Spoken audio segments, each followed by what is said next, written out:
Et salut à tous, c'est David Lafarge Pokémon, et non pas du tout, rien à voir, c'est Dazai, j'ouvre pas de booster Pokémon et j'ai bien moins de buzz. Aujourd'hui, petite vidéo plus courte que d'habitude, j'ai découvert l'histoire de Richard Marcus, aka le plus gros tricheur de Las Vegas. Je trouvais l'histoire marrante et je voulais juste vous la raconter. Pour commencer, on va revenir un petit peu sur l'enfance de Richard, qui est un gosse particulier on va dire, hein.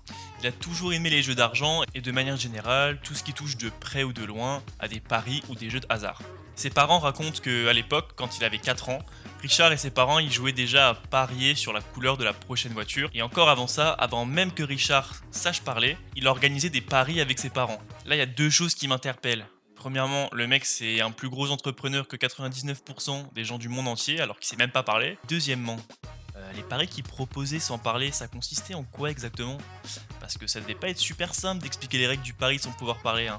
Moi, ma théorie, je vous le dis, c'est que Richard il en avait rien à foutre des paris, c'est juste ces big darons qui ont pété les plombs et ils ont cru que leur gosse c'était un bookmaker.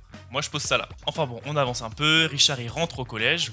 Pour info, Richard il habite aux États-Unis et là-bas, les enfants de cette époque ils collectionnent des cartes à l'image de joueurs de baseball. À cette époque, ils font des paris et des jeux avec les gens de son école en misant des cartes et du coup, le perdant il perd la carte et le gagnant il récupère celle de l'autre. Sauf que Richard il fait que gagner et ses potes ils sont dégoûtés.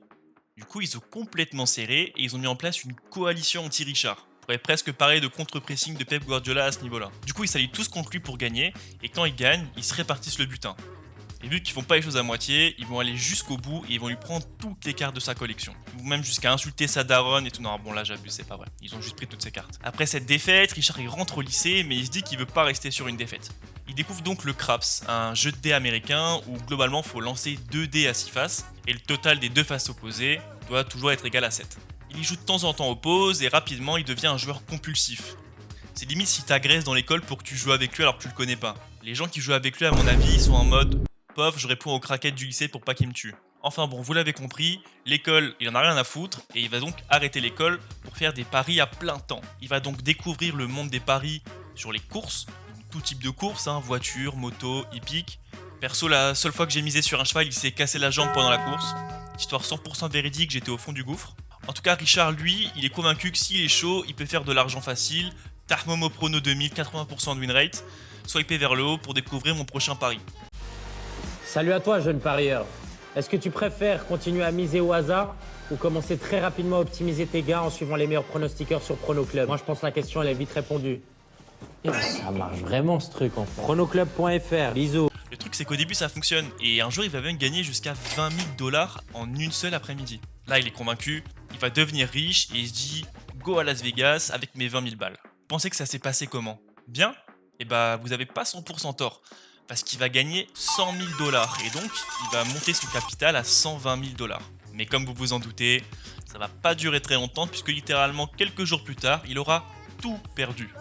Il lui reste plus rien. Donc là, il a pas d'argent, il a pas de maison, et du coup, il dort sous des ponts à Las Vegas pendant plusieurs mois. Sauf que Richard, c'est un peu un détraqué. S'il y en a qui pensent que la Terre est plate et qu'on n'a pas marché sur la Lune, lui, Richard, il est convaincu que le casino a triché pour prendre son argent, que c'est un gros complot. Et du coup, il veut prendre sa revanche. Pour ça, quoi de mieux que de devenir croupier et d'apprendre toutes les ficelles du métier pour pouvoir après utiliser ses connaissances pour gagner de l'argent en jouant au casino. Donc notre ami se rend à l'hôtel Four Queens et il se fait embaucher en tant que croupier pour des tables de blackjack et de baccarat. Un jeu dans le style du blackjack où on affronte la banque avec des cartes. Là-bas, ses collègues ils vont lui apprendre des techniques pour voler de l'argent aux personnes bourrées ou aux personnes qui sont pas les couteaux les plus aiguisés du tiroir si vous voyez ce que je veux dire. A l'inverse, puisque Richard c'est un nouveau croupier, c'est la cible idéale pour les tricheurs qui se disent que c'est une cible facile. Un jour, il y a un mec qui s'appelle Joe Clason qui repère Richard et qui se rend à sa table. Sauf qu'en fait, quand il regarde Richard et la dextérité avec laquelle il manie les cartes et les jetons, il se rend compte que Richard c'est tout sauf un nul. Et plutôt que de tenter de tricher, Joe il se dit qu'il pourrait tirer profit des compétences de Richard. Il va donc le voir et il lui propose de l'intégrer dans un groupe de tricheurs professionnels et toucher 20% des bénéfices si Richard arrive à proposer un plan qui permettrait de leur faire gagner quelques milliers de dollars. Richard il a une idée simple mais efficace. En fait, en mélangeant les cartes d'une certaine manière, il peut garantir que le croupier suivant qu'il remplacera, les 7 prochaines mains de la banque seront perdantes. Et donc pendant ces 7 manches, le groupe de tricheurs peut miser gros. La première fois qu'ils tentent donc de mettre en place cette stratégie, ils empochent 21 000 dollars. Du coup, Richard il quitte son job et il est officiellement intégré au groupe de tricheurs. Il utilisait plusieurs techniques pour tricher, par exemple le pari tardif. C'est assez simple, à la roulette par exemple, tu attends suffisamment longtemps pour voir ce que tu as l'impression qu'il va tomber et tu mises au dernier moment. C'est bien évidemment illégal et ça a pas pris longtemps avant que les casinos s'en rendent compte. À l'automne 1982, Richard il est pris en flagrant délit de pari tardif et il a failli être arrêté. Il a simplement prétendu qu'il savait pas que c'était interdit et il a promis de plus jamais le refaire.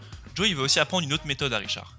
C'est d'ailleurs non seulement la première méthode qu'il va apprendre à Richard, mais c'est surtout celle que Richard utilisera le plus tout au long de sa carrière. L'idée, c'est de remplacer les jetons d'une pile en fonction de si tu gagnes ou si tu perds. En gros, dans une pile de jetons de petite valeur, tu glisses un jeton de grosse valeur.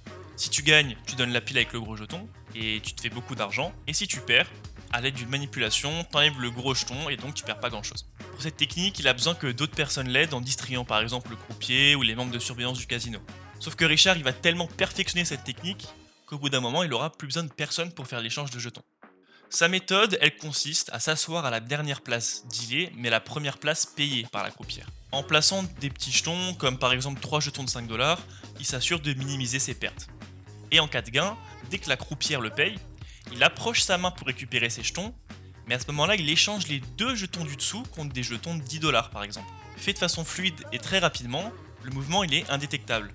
Parce qu'il est logique en fait, t'approches ta main pour récupérer tes jetons. Ensuite, ce qu'il fait, c'est qu'il réclame l'erreur à la croupière, et il explique que pour réclamer cette erreur à la croupière, il lui tape sur la main de façon très confiante, et ce petit coup de violence servirait à effectuer un mini-choc psychologique lui faisant oublier tout ce qu'elle a vu précédemment. Autant il est chaud et ça a l'air de fonctionner, autant cette phrase encore une fois, je sais pas ce qu'il a fumé. Enfin bref. La deuxième méthode, c'est l'opposé. Il cache un jeton de 100$ dans une pile de jetons de 5, et s'il gagne, il laisse les jetons en l'état, et sinon, il échange le jeton de 100 contre un jeton de 5 avant que la croupière elle récupère le tas en cas de perte. C'est plus risqué mais ça a l'avantage de générer plus de gains. Cette méthode elle requiert aussi un certain talent pour l'acting, surtout en cas d'échec. Si jamais il est attrapé la main dans le sac, il lui suffira de s'excuser et de rendre le gros jeton la plupart du temps. Si la situation elle est trop critique, alors il explique qu'il joue le rôle d'un parieur qui a trop forcé sur l'alcool et il va parfois jusqu'à faire semblant de s'évanouir. Je vous dis c'est un malade mental ce mec. Enfin bon, faut quand même pas déconner, de temps en temps il se fait choper et il finit par être interdit de tous les casinos de Vegas. Du coup, fin de carrière, pas du tout. Il n'y a plus de casinos à Las Vegas, c'est pas grave, il y en a plein d'autres dans le monde entier. Et donc Richard il décide de faire le tour du monde des casinos pendant 20 ans. Après ces 20 ans, le 31 décembre 1999, après avoir extorqué plus de 5 millions de dollars au casino, il met fin à sa carrière de tricheur. Il estime que la sécurité elle s'est trop renforcée et que c'est devenu trop risqué maintenant. Il écrit donc un livre, American Roulette, How I Turned the Odds Upside Down, super accent anglais, publié en 2004, qui raconte sa vie de tricheur et il écrira même plusieurs autres livres. Maintenant Richard il s'est reconverti et il est passé de l'autre côté de la table puisqu'il travaille pour des casinos. Les casinos c'est 2 milliards d'euros de revenus par trimestre et parmi les gagnants, il y a des tricheurs. Et ça représenterait 1 milliard de pertes par an. Pour faire face à ça, les responsables de casinos ils se réunissent à des séminaires pour discuter de sécurité et l'un d'eux est animé par Richard, qui est considéré par beaucoup comme le plus grand tricheur de l'histoire des casinos. Marissa Pukula, directrice de la sécurité d'un casino aux États-Unis, elle explique: moi je peux pas me mettre dans la tête d'un tricheur. En travaillant dans le monde des casinos, j'ai évidemment beaucoup de connaissances, mais écouter les histoires de ce qu'on est supposé surveiller, c'est juste passionnant. Tout est bien qui finit bien pour notre tricheur qui peut plus aller en prison pour ses tricheries, parce que maintenant il y a prescription et il s'est rangé. Mais pour finir, j'aimerais quand même vous montrer ce petit extrait vidéo pour vous montrer encore une fois que c'est vraiment le GOAT des tricheurs. Et pause, hop hop hop hop.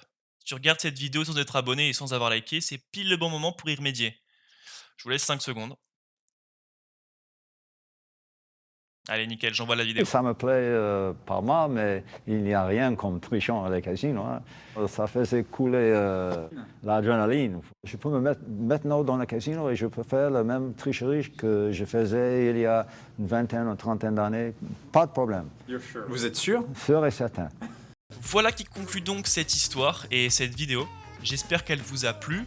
Moi j'ai trouvé l'histoire simple mais relativement drôle et donc j'avais envie de vous la partager. N'hésitez pas à me donner votre avis dans les commentaires et moi je vous souhaite une bonne journée. Allez, bisous l'équipe.